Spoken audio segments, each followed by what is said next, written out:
and is the leader of what we're trying to do today that is so important. And that is an announcement today to bring legislation to make bell-to-bell removal of cell phones in our schools. This is I lament that we did not get this done earlier, but we have an opportunity to fix what we got wrong last time and do it the right way this time. I am convinced more than ever that a bell-to-bell cell phone ban is the single most important thing that we can do for our students in our schools today. I want to start by just sharing an experience that I've had over the past few weeks.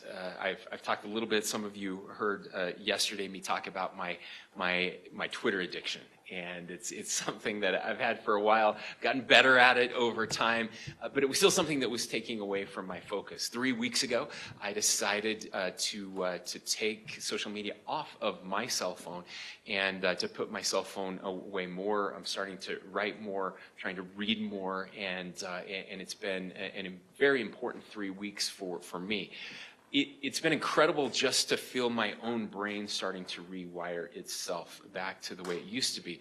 What I didn't realize until I went through this exercise was how much of my focus had been stolen away. Now, I was responding to good things. I was reading good things on my phone mostly, and the notifications that came my way were often good notifications and important notifications. But they took away from my ability to focus. I would sit down to write, and I would finally get to where I was writing, and a notification would pop up, and my attention would be drawn away. Now, what I want to say is it is not a fair fight. This device, the most powerful device in the history of mankind, my brain, our primitive brains can't compete, our ability to focus can't compete with everything that this has to offer. And it is intentionally designed to rewire the neural pathways in all of our brains that make it impossible for us to focus and to get into that flow state, which is where true learning and thinking actually occurs. And so we feel like we're busy, we feel like we're doing things, important things, when in fact we're not, and that's being taken away from us. And if it's not a fair fight for those of us that are adults, you can imagine the fight that we are having with our kids and their focus. Now, I want to thank the members of the legislature who helped us to get a cell phone ban during classroom time. I've yet to meet a teacher. I've yet to meet a student. I've yet to meet a parent. I've yet to meet an administrator who thinks that was a bad idea. Conversely, I have had dozens and dozens, maybe hundreds of students and parents and even some administrators who have apologized to me because they thought it was a bad idea, and now they realize it was the best thing that could have happened. And every single one of them laments that we didn't go far enough. The bell-to-bell ban is important because school is not just about classroom time. It's certainly about classroom time. There are important lessons. Learning happens there. But learning happens in other ways as well. Learning happens when we're walking down the hall. Learning happens when we're out on the playground during recess. Learning happens during lunchtime. And these are social skills, social learning, where we're looking people in the eye, we're having actual conversations, we're engaging. This is how we develop the human brain, but also how we develop as human beings. And we need that development now more than ever, especially with the advent of artificial intelligence. If we thought it wasn't a fair fight with the social media companies, the fight is going to completely overwhelm us with AI chatbots and their ability to not just rewire our brains, but to hijack everything that makes us human. And we can't allow that to happen in our schools. Now, Utah has been the leader when it comes to social media legislation. We were the first state in the nation to engage in a very powerful way in holding social media companies accountable. I could go through every single bill that we've passed. We have been the model for every other state in this country, with one exception, and it is this exception. where we fell behind. Other states have now passed us up: Texas, Florida, Arkansas, New York, one of the rare areas where blue states and red states actually agree that a bell-to-bell ban is the important thing to do. Just yesterday, we hosted the Assistant Secretary of the Department of Education from the Trump administration was here with us, and she was shocked that Utah didn't have a bell-to-bell ban. And she told us, she shared some very powerful things. She said there was a school in Kentucky, who they reported out. They had a bell-to-bell ban starting this year. In 1 month time, the library had checked out more books than the entire previous school year combined. Wow. Okay, that's what we're talking about here. Now, I've shared this story before. Some of you heard it. I'll share it again. We do have a couple schools in Utah that have gone bell to bell, and I had an opportunity to converse with a principal who last year went bell to bell, and was telling us about how incredible it is, all the things that have changed in their school because of this. Some of them we anticipated. Test scores went up, bullying went down, engagement between students went up. There were a couple things that surprised us. Attendance went up significantly. Now, that was not something we had planned on, but it turns out when you have an environment that people enjoy being together and they're interacting with each other, kids want to be there, and they show up. That helps to solve some of the chronic absenteeism that we're dealing with in our schools. But he said there was one thing that they didn't anticipate. A few days after this started, they heard a noise in the lunchroom. It was so loud that they thought that there was a fight happening in the lunchroom. I don't know if you've ever been in a school when a fight breaks out, but there's a certain particular noise that attracts teachers' attention very quickly. They ran to the lunchroom and went in there, and there was no fight. There was conversation. It was something they hadn't heard in years. The kids were talking and laughing and having fun and not staring at these screens. Kids started to bring games to school, like Uno, board games, and playing with each other. Recess was so much more fun. There was a new energy and a vibrancy to that school. And that's exactly what we're talking about today. Now, look, I understand the real world. I know how this works. Even now, we still have kids sneaking phones into classrooms. They'll bring a burner phone or an old phone that they put in their pouch, and they think the teachers don't know. They think the administrators don't know. They think that we're all dumb. They know, but here's the thing. It's changed the whole culture. The peer pressure has gone from, why don't you have a phone, to, why do you have a phone? And they're keeping them in their pockets, and they're not on those devices. So even those who are breaking the rules, it's changing for them. And this will happen in an even greater way if we're able to get to bell. There will always be exceptions. This is the one thing I hear is, well, my kid is unique, my kid is different. Most of them aren't, but some of them are. And in those cases where there are medical issues or special circumstances, the schools will work with the students and the parents to make that happen. Now, I can tell you that we all grew up in an era where we didn't have cell phones. That was not a thing. Somehow we all survived, we made it through, and I'm convinced we can do it again. If nothing else, let's give these kids a break. I found it in my own life that my ability to focus is slowly coming back to me. It's I can sit down for now hours at a time. I can get in that flow state.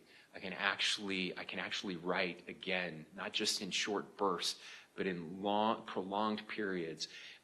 It's been a great experiment on myself, and it's one that I know works. I've seen it with my own kids when we've been able to take those devices away, and it's going to make a difference in the lives of these kids. So I've talked way too long, but I'm very passionate about this, and I'm grateful to these incredible human beings who are here with us today to help talk more about why this is important and what this legislation can look like. So here's the quick run of show. Again, I can't thank my friend Senator Fillmore enough for his leadership on this issue and so many others when it comes to education, but in other areas of the state as well. He will be followed by an incredible student, Avery Gonzalez, who is joining us from Cache County, and then we will hear from Emily Bell McCormick, who has been involved over the years in so many ways, and I see so many of our friends who have helped with very powerful pieces of legislation from the policy project. We're grateful for your time and attention and dedication to making our state a better place. So we'll go in that order, and after that, I'll come back up and we'll take questions for all of the panelists who are here with us. With that, Senator Fillmore.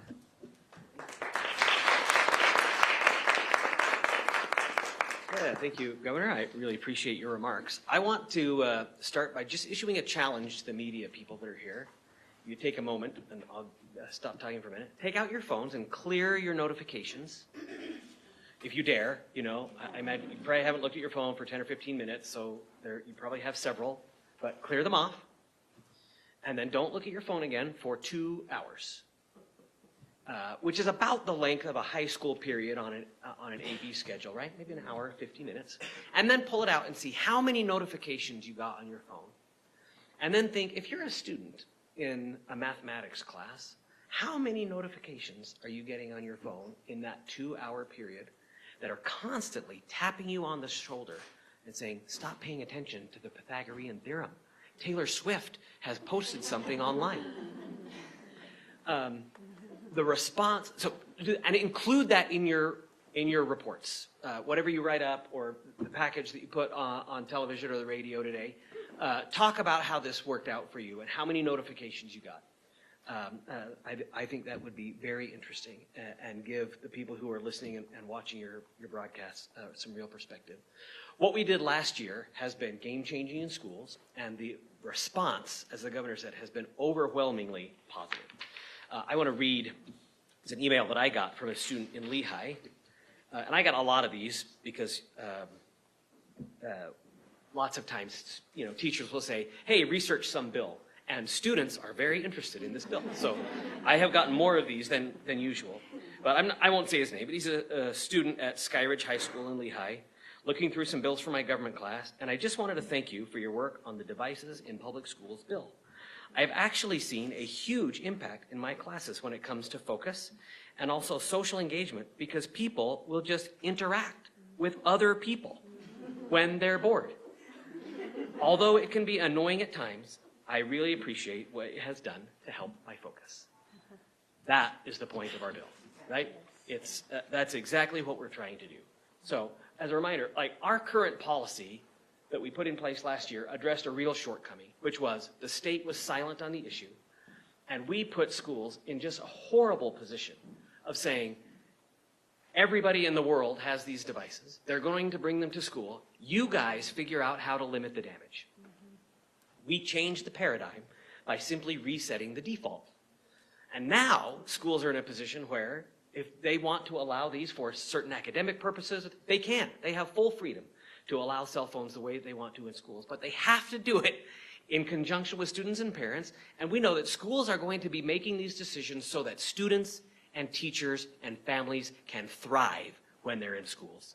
And what that means is that they love the policy, they love the new default. And I am not aware of a single school district, even though they have the power to do so, who have gone less than what the state law requires them to do. But I am aware of a lot of individual schools and school districts who have stepped farther.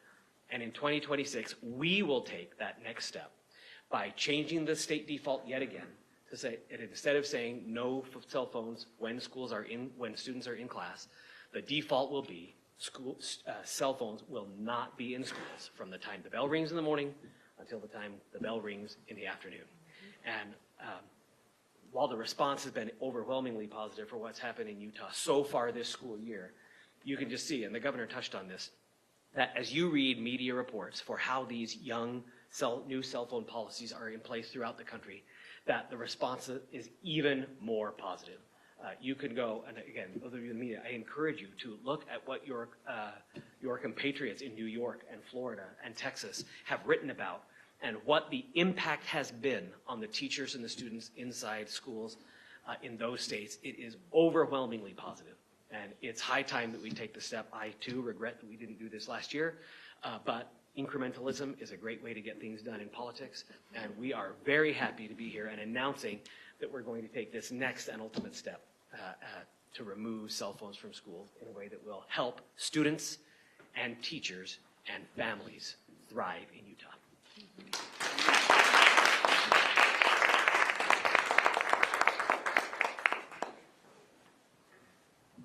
Let's see if I can get this to match a height. Okay. Good morning. My name is Avery Gonzalez. I'm here today to talk about why limiting devices in schools matters so deeply to me and why it continues to matter for students across the state of Utah. Last legislation, Utah made a brave choice. We chose to protect something that students are quietly losing every day: their attention, connection to one another, and their ability to truly be present. By passing Senate Bill 178 last session, Utah sent a powerful message that students' learning and well-being are worth standing up for. Advocating for this bill as a high school student in Cache County was not easy. At the time, many of my peers were upset with me. They felt betrayed. They thought I was trying to take something away from them. I remember feeling terrified to speak up, but I also knew staying silent was the wrong answer. What happened next changed everything. When the bill was passed and was implemented, many of those students and parents came back to me and said thank you.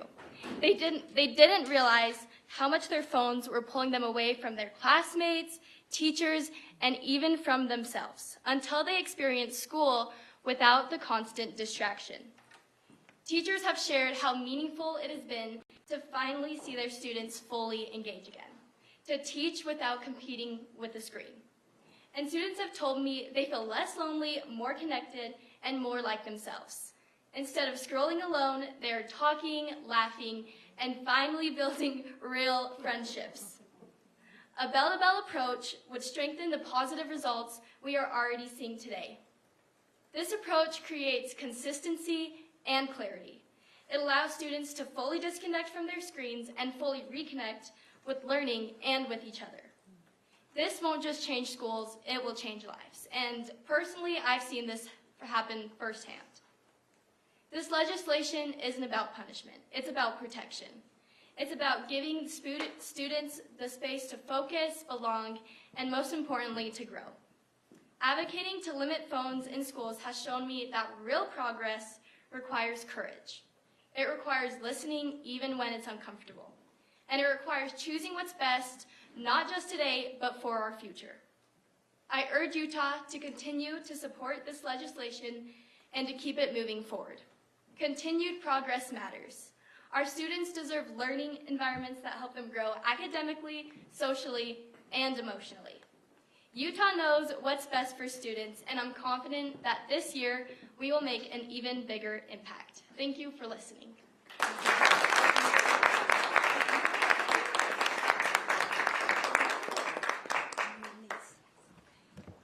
Thank you so much, everyone. I think Avery, we got to know her really well last year, and she's just a lovely, like, all right, if this is Utah's future, we're gonna be good.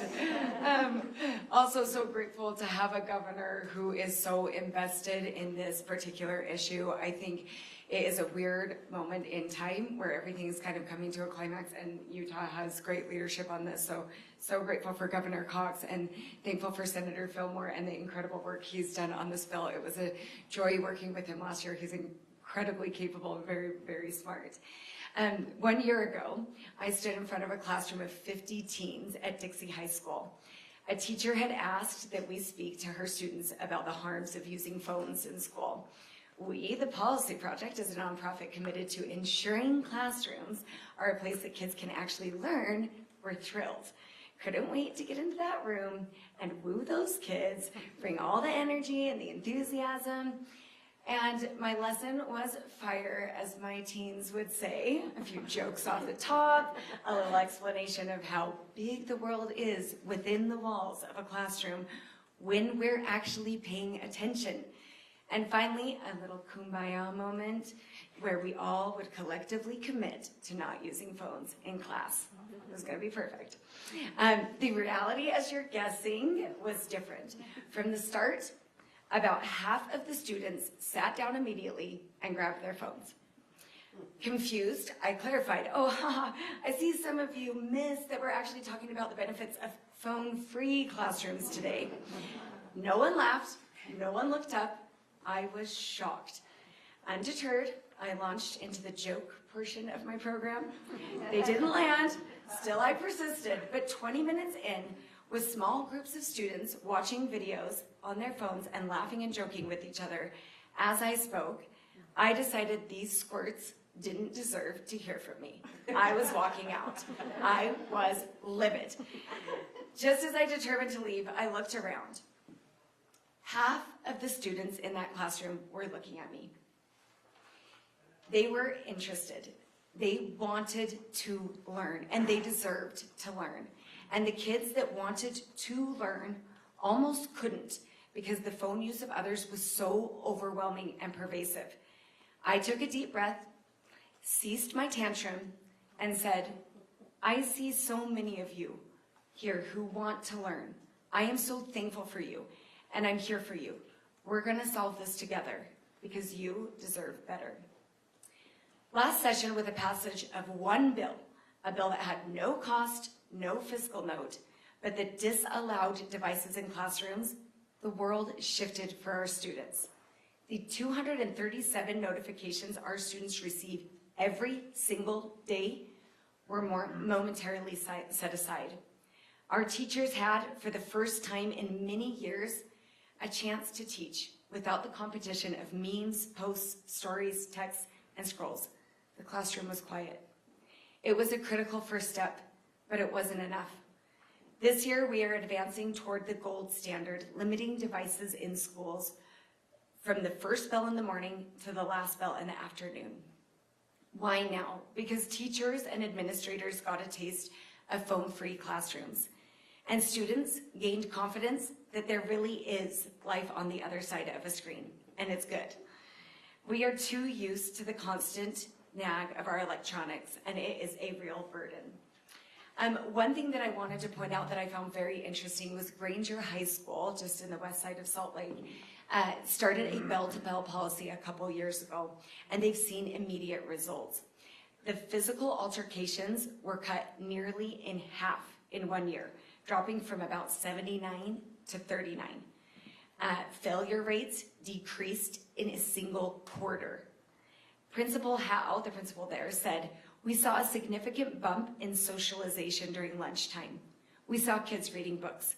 We saw kids bringing board games and card games. For the first time, students were interacting with each other instead of with their screens. Helping students learn is our responsibility as parents, as lawmakers, as taxpayers. It is the prudent, responsible thing to do. It is better for our children, for our teachers, for the future of our state.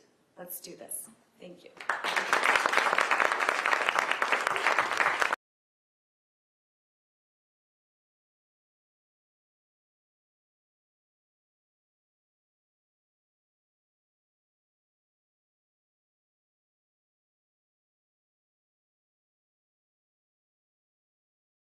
Something away from our kids, we're giving them something. We're giving them an education.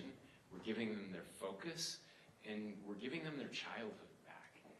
And I think it's just such an easy call. That's exactly what we need. I will just say that to Emily, to those kids you were talking to, I've been in that situation too. I visited 29 schools and last year, and we had students, mostly juniors and seniors, in those assemblies together, and I would look out across them and see the glowing lights in the face of half of those kids. And what I would say is, even most of those kids actually wanted to learn. They just, that addictive power is so powerful, it's so overwhelming that you don't know how to break it. I will tell you, the first 3 to 4 days that I had deleted social media off my phone, every time I grabbed my phone, I clicked to open up X and Twitter. And just like those rats that are addicted to the drug water, pushing the little button in the cage, that's exactly what it was. And again, it was unintentional. I didn't even realize I was doing it. I'm like, where is it? And it's not there anymore. I deleted it, but that's what we're fighting against. And again, it's not a fair fight. So let's make it a fair fight. With that, we would love to answer any questions that the media has to anybody, please. Governor, quick question. I wonder if you can square for me. I understand the bill has carve-outs, right, for if there's an emergency on campus or medical needs or IEPs or stuff like that. But I'm wondering if you can square kind of the notion of individual responsibility that Republicans often believe in, and then the government coming in here, and you mentioned it earlier, we're not taking something away, we're trying to give kids something, but if you can kind of explain how that squares with Sure. individual freedom and parents' responsibility. Yeah, look, I think it's very important in several different ways. One is we make lots of rules for our kids in society. And we always have. It's critical to do that. We don't let kids smoke. We don't let kids take drugs. We don't let kids drive cars. And that's where I think we've made a mistake is not understanding the power of these devices, the destructive power of these devices with our kids. Families can make those decisions in their time and in their homes. And certainly we have opportunities for people who don't want their kids to be educated in one of our public schools. That's a great thing as well. We have those opportunities, but this is a science-based decision, and it's an easy one. It's not just destructive for the kids, as you heard. It's the people around them as well. So this is a collective action problem. If I decide that my kid is not going to take their device to school because I want them to get a great education, they're still being distracted by the devices that are around them. And so I think this goes broader to a very conservative principle, and that is that we have a responsibility as a community, and again to our children, to collectively protect our children against these harms that are debasing them, and we'll do that within the walls of the school. Governor, does this put a burden unduly on teachers or administrators to both police this while also focusing on the task of educating students? Sure. It's the exact opposite. And this was one of the concerns. I heard it from a few teachers before we went in, and I heard it from lots of administrators. And I want to go back to something that Senator Fillmore said from the very beginning. And we've actually reversed it in a positive way. The problem we had is we were placing all of the burden on teachers and administrators to deal with this. And so you would have this thing where one class would decide to do it, or maybe one school would decide to do it, and parents would get upset, and they would come in and complain, and it wasn't worth dealing with the parents, and then kids were doing it anyway, and there wasn't any one set policy, and it was just a mess. And so now we've done the exact opposite. It's not the school's problem. It's our problem. I'm the bad guy. He's the bad guy. And let us be the bad guys, and that's okay. And the teachers get to say, hey, I'm sorry. If it was up to me, I would let you all have your phones, but it's not up to me. And it makes it really easy to do. And this peer pressure part of it, the culture part of it, is absolutely real. And I want to say this, when we talk about, and Jonathan and I talks about this a lot, but the idea behind a collective action problem is, if you're the only parent, and let's go to social media. So if you're the only parent who decides that your kid's not going to have a device or your kid's not going to have social media, it's overall better for them, but there is a pretty big downside to that, right? They do get left out of things. One of the problems we're going to be working through is too many of our schools only communicate via cell phones and via social media. And so the kids that don't have it are getting left out, and that's not good for them either. Now, when you flip that, when everybody doesn't have access to their phones, now we've taken away that collective action problem and reversed it in a positive way. That people start to feel better, they're having fun, they're having a good time. And the kid who's sitting in the corner on the cell phone that they weren't supposed to have is now the one who feels like, gosh, I guess I got to put mine away. And it makes it so much easier for the teachers than what they've been dealing with in the past. Governor, what resources, tools, and funding, if any, will this will be applied to schools so they can implement this bill? Yeah, so I don't know that there will be any additional funding or resources necessary because we've already gone through that process when we went to the no cell phones in the classroom. So that's there shouldn't be anything additional that is needed. It really is just a policy change, and it will allow administrators and teachers to police it as they're walking down the hallways and in the lunchroom, as well as not just when they walk into the classroom. But that's something they're doing anyway. They're always monitoring what's happening at recess, what's happening in the lunchroom. So it should make it easier for them.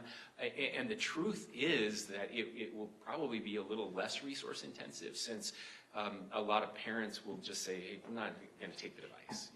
We'll just leave it in the car, and then you can get it afterward. Governor, is there going to be a plan in place to go along with the bill as far as storage for the phones? Because in working with the Smart Phone Free Childhood US over the past couple of years, we've just seen that in many schools across the country, that unless they're inaccessible, it's really hard to police it. Yeah, Are there going to be storage for lockers? sure. Do you want to talk about what we've done with? Yeah, that is one of the great things about this bill, is that we state a default state policy, but then allow school districts to modify and implement this how they choose. And so that's going to be up to individual school districts. We know that some school districts and some schools, like Granger, have already invested in yonder pouches. Others find that just buying a simple thing at what used to be Bed Bath & Beyond, that you can hang on the back of the door to keep your shower clean. There's 30 of those. You just drop your cell phones in there, or they're just requiring students to keep it in their backpack. There are all kinds of workable solutions here at various costs, and we think it's appropriate to let those decisions be made at the local school district level. Senator, what happens if a teacher wants to use a cell phone as part of curriculum?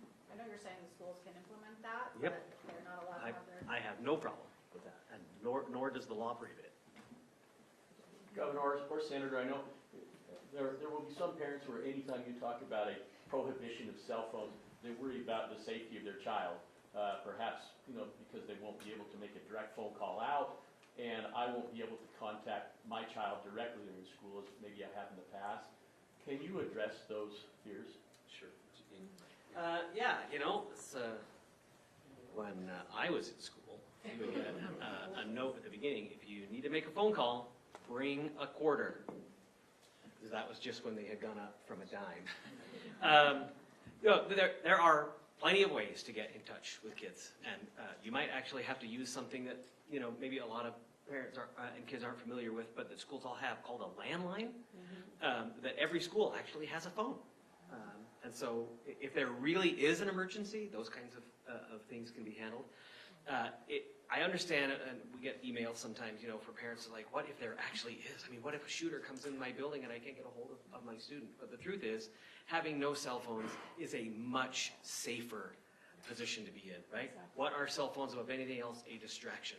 At a time when students need to be focused and following directions, the cell phones really make that situation much, much worse.